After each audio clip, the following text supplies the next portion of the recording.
The laugh came before the gavel even touched the bench. It was sharp, theatrical, and completely unbothered, the kind of laugh that only comes from a person who has never once been told no and meant it. Vanessa Kensington, 24 years old, sat in Judge Judy's courtroom with her legs crossed at the knee, a designer handbag resting on the table in front of her like it belonged in a museum display case rather than a small claims hearing. She had just been asked a simple question about an unpaid invoice, and instead of answering, she laughed directly at the bench. "This is adorable," she said, loud enough for the entire gallery to hear. "My father's firm bills more per hour than you probably make in a month, and you're going to sit there and lecture me about $8,000. The room did not gasp. It did something quieter and more dangerous. It went completely still, the kind of stillness that settles right before something breaks. Judge Judy did not raise her voice. She did not even blink. She simply closed the folder in front of her, set it down with a soft, deliberate click, and looked at Vanessa the way a woman looks at a problem she has already solved in her head 3 steps ahead of everyone else in the room. What Vanessa did not know, what she could not have possibly known, sitting there in her tailored blazer with her father's firm's name practically stitched into her posture, was that the folder Judge Judy had just closed was nearly 2 inches thick. For an $8,000 dispute over a wedding dress alteration, that folder should have been 3 pages. It was not 3 pages.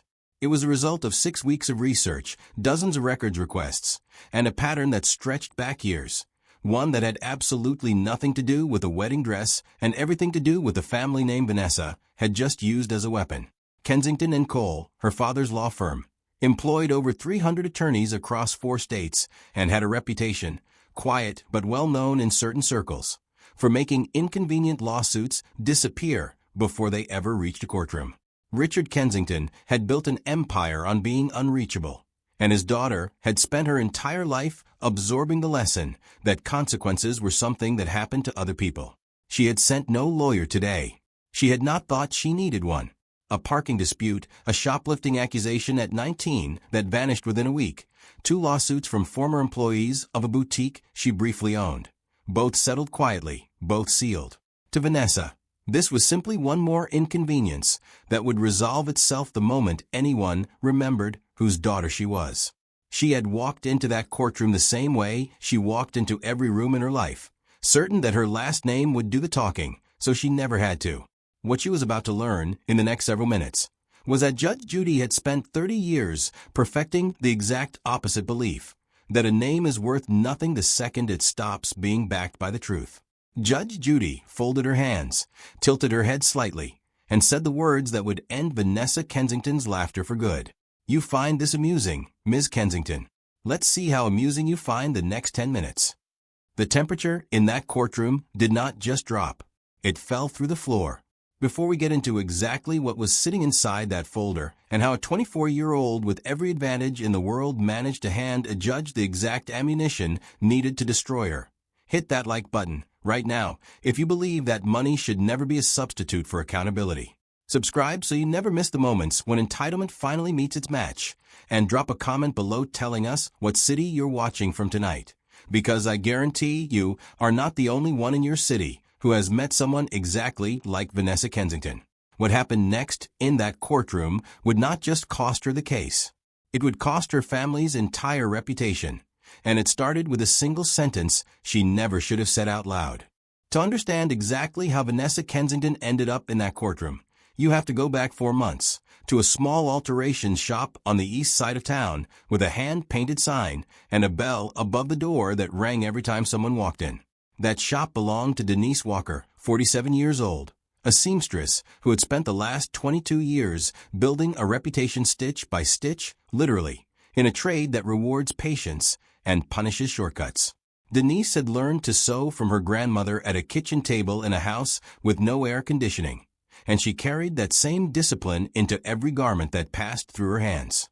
She was a single mother raising 2 teenagers on her own after her husband left when the youngest was only 4. And her shop was not a hobby or a side project.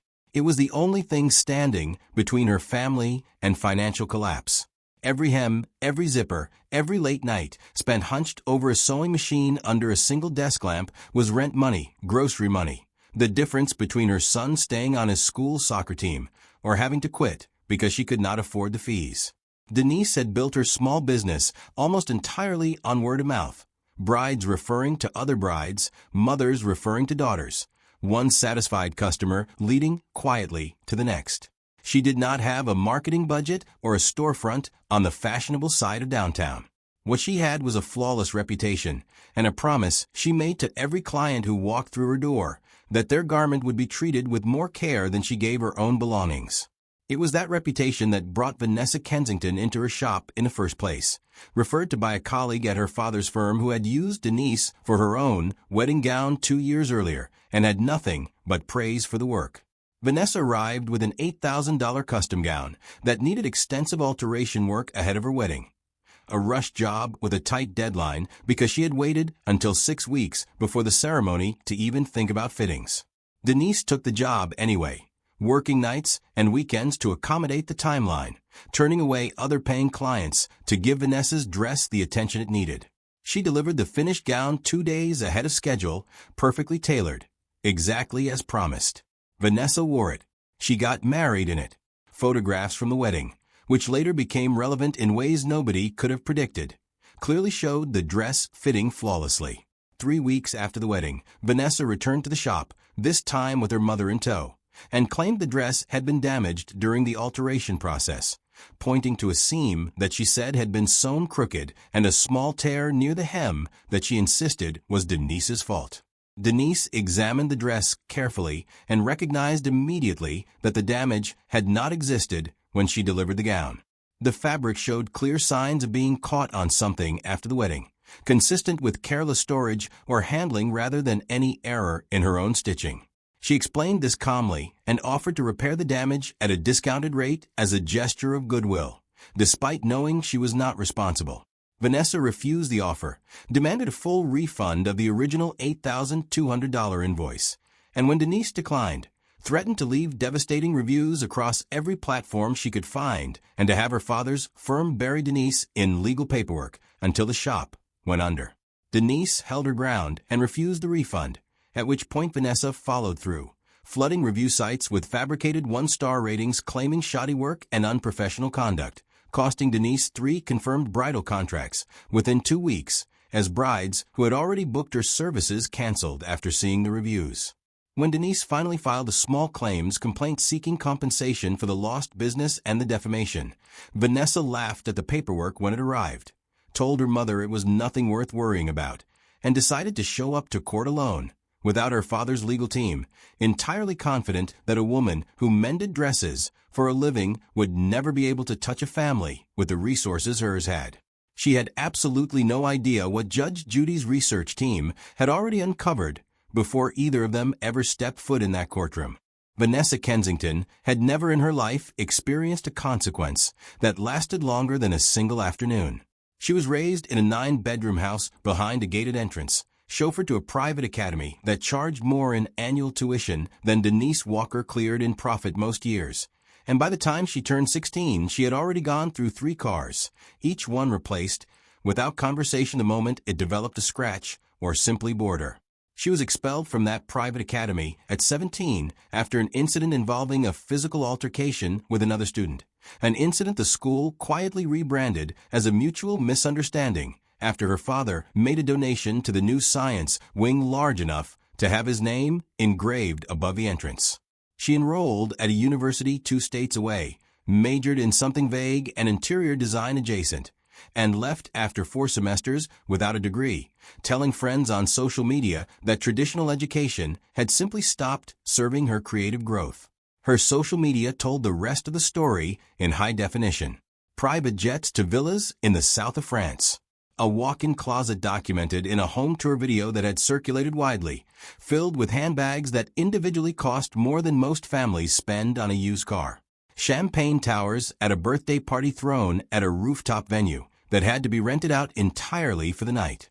She had, at 24, never held a job that paid her a salary she needed to survive on, never signed a lease she paid herself, and never once faced a bill she could not simply forward to someone else's account. Her father, Richard Kensington, was the reason all of it existed. He had built Kensington and Cole from a two-person practice into one of the most feared civil litigation firms in the region, with a specialty whispered about more than advertised in making plaintiffs against wealthy clients disappear through a combination of aggressive countersuits, drawn-out discovery processes designed to bankrupt smaller opponents through legal fees alone, and settlements sealed under strict non-disclosure agreements that buried the details permanently. He had represented landlords against tenants, corporations against injured former employees, and on at least 3 occasions that would later surface, businesses accused of predatory practices against exactly the kind of working-class small business owners that Denise Walker represented. When Vanessa mentioned in passing at a family dinner that some seamstress was suing her over a torn wedding dress, Richard did not even look up from his plate.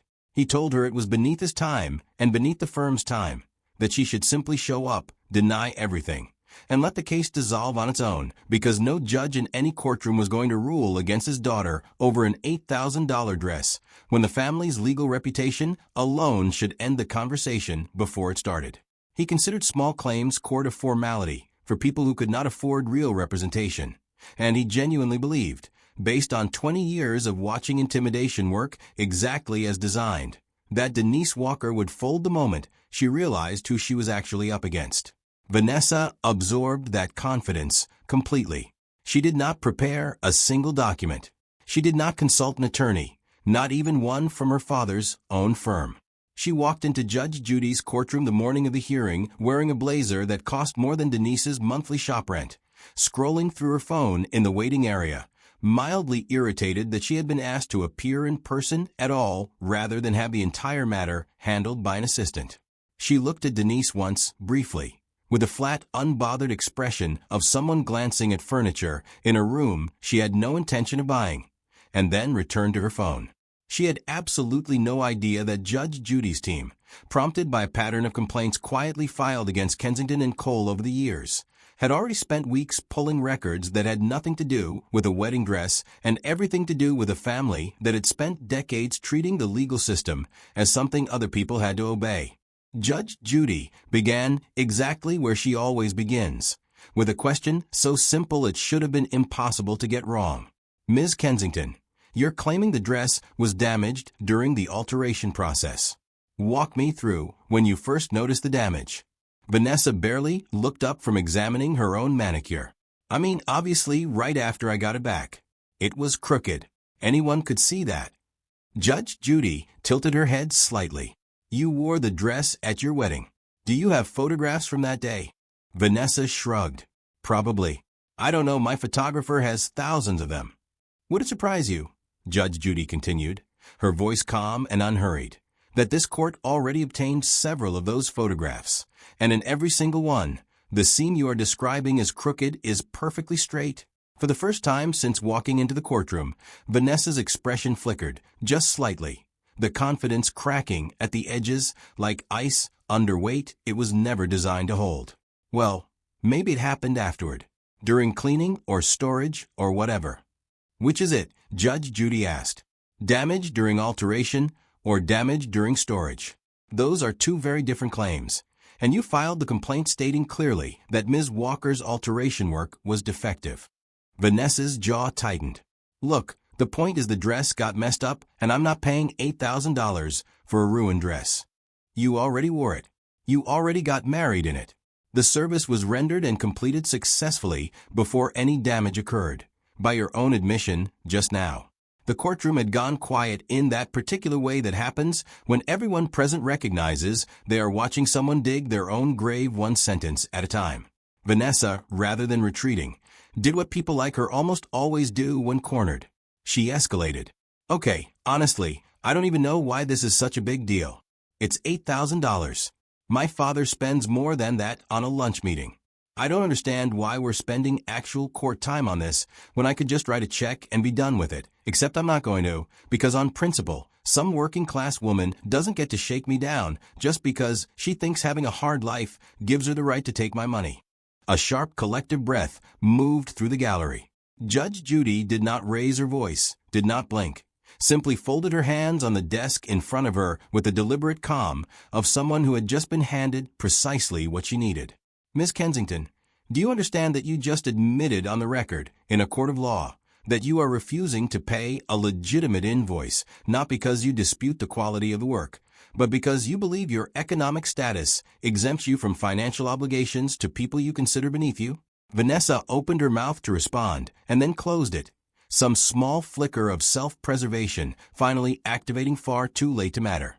Before we go any further into exactly what happens next, and trust me, what's inside that file is worse than anything Vanessa has said so far. Hit that like button if you've ever watched someone talk themselves straight into a disaster. Subscribe if you want to see the moment her father's entire firm gets pulled into this. And comment the city you're tuning in from right now. Because these cases hit different when you realize how many Vanessas are walking around your own town. Judge Judy reached to her right and lifted the folder that had been sitting closed since the hearing began. The same folder that was nearly 2 inches thick for what was supposed to be a simple $8,000 dispute. Now, she said, opening it slowly, let's talk about the reviews you posted, the business you cost Ms. Walker, and a pattern involving your father's firm that goes back considerably further than either of you expected me to find. Vanessa's confidence, so loud and so certain only minutes earlier, had gone completely, visibly silent. Judge Judy turned the first page and did not look up.